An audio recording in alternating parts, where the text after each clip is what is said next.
ይህንን ማን ሊያምን ይችላል? የድሮ ፍቅረኛውን መልሶ አግኝቶ በዚህ መልኩ አብርሽ ከፍቅር ጋር ይዝናናል ብሎ ያሰበ ማን አለ? በጣም የሚገርምና በጣም ግራ የሚያጋባ ነገር ነው እየተፈጠረ ያለው። ሰላም ሰላም ቤተሰብ እንዴት ናችሁ? ሰላም ናችሁ? ከያላችሁበት ሰላማችሁ ይብዛልኝ። ቤቱን ላይክ፣ ሼር፣ ኮሜንት ማድረጋችሁ እንዳትረሱ እባካችሁ። ጆይን የምትሉ ልጆች ላይክ አድርጉኝ። ለእናንተ ምንም አይጎዳችሁም፣ ለኔ ግን ያ ላይክ ይጠቅመኛል ማለት ነው። እና ወደ ቪዲዮ ስገባ እንግዲህ ማታ እንዳየነው አብርሽና ፍቅር በዛ መልኩ እንግዲህ እየሳቁ እየተሳሳቁ መጥተዋል። ከዚህ በኋላ ዘና ፈታ ነው ምንለው፣ ወጣ ብለን እንዝናናለን፣ በጣም አሪፍ ጊዜዎችን እናሳልፋለን እያሉ እንግዲህ ቪዲዮ ላይ ማታ ሰምታችኋል ብዬ አስባለሁኝ። ግን ከቪዲዮ ምን እንደተማርኩ ታውቃላችሁ? እንዴት ያኔ በቃ አብርሽ ህይወት ቀላል ናት።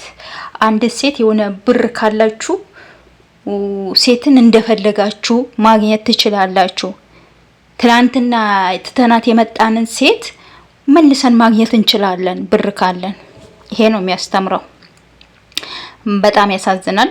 ቪዲዮ ላይ ሩታዬ የኔ ውድ የኔ በቃ የኔ ዝምተኛ ዝም ብላ እንግዲህ አይታችኋል። ቪዲዮ ላይ በጣም ጸጥ ሳይለንት ሆና ነበር ሩታዬ። ምክንያቱም ግራ ስለተጋባች ነው።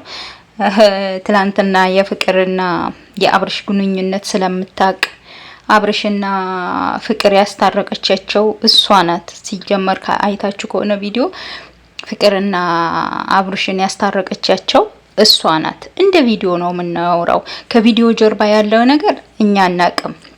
እንደ ቪዲዮ ግን ያስታረቀቻቸው ሩታ ናት ማለት ነውና ትላንትና በጣም ገርሞት በጣም በቃ እኔ እንጃ በጣም ነው ያሳዘነችኝ። በነገራችን ላይ በጣም ግን ፍቅር ደህና ነሽ እያለቻት ነበረ። እውነትም ያስብላል። ፍቅር ተመልሳ ከአብርሽ ጋር እንደዚህ ትሆናለች ብሎ የጠበቀ ሰው የለም። ለማንኛውም ቤተሰቦች ተረጋጉ፣ አትቸኩሉ። ለመሳደብም ለምንም አትቸኩሉ። እኔ እርግጠኛ ነኝ ፍቅር የመጣችው ቪዲዮ ለመስራት ከነሱ ጋር ፈልጋ ብቻ ነው የሚመስለኝ ማለት ነው።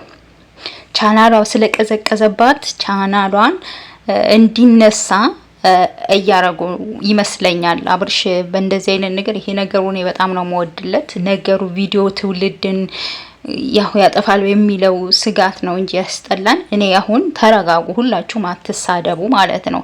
ምክንያቱም ፍቅር የመጣችው ለስራ ነው። ቻናሏ በጣም ቀዝቅዞባታል። ከተለያየ ሰው ጋር ትመጣለች፣ ግን ምንም ሊነሳላት አልቻለም። ከ100,000 በታች ነው እይታዋ።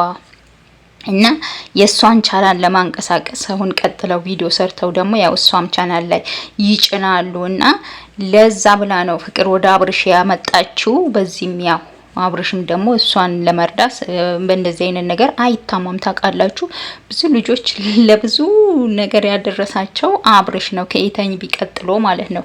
ኢተኝ እሱን እንደዚህ ያረጋች፣ እሱ ደግሞ በዛ እጥፍ ነው የሰውን ህይወት የቀየረው። ስራ አጥ ሰው ስራ እንዲያገኝ፣ ብር ያጣ ሰው ብር እንዲያገኝ ያረገውና አሁንም ፍቅር ያንን ለማድረግ ነው ወደዚህ የመጣችው። አትሳደቡ። ሩታና ሄርሚ ደግሞ ትላንትና አንድ ላይ ሲሆኑ በጣም ደስ ብሎኛል። ግን በጣም ስቄ ያለው ያኔ ሁለት ተረታማማቾች የነበሩ ሴቶች ሌላ ጠላት ሲመጣባቸው ሁለቱ አብረው መተባበራቸው በጣም ነው ያሳቀኝ። እና ያው ፍቅርዬም ደስ የምትል ልጅ ናት። በነገራችን ላይ አንዳንድ የምትሰድቧት ሰዎች አላችሁ፣ ባትሳደቡ ጥሩ ነው። ገና ትንሽዬ ልጅ ናት። የምር በጣም የምትሰድቧት ሰዎች አላችሁ እና እንደዚህ አትሳደቡ። ለስራና ለስራ ነው የመጣችሁ ብዬ ነው እኔ የማስበው ማለት ነው። እንግዲህ ለዛሬ ይዤላችሁ የመጣው ቪዲዮ ይሄን ይመስል ነበር። ቤቱን ላይክ ማድረጋችሁን እንዳትረሱ።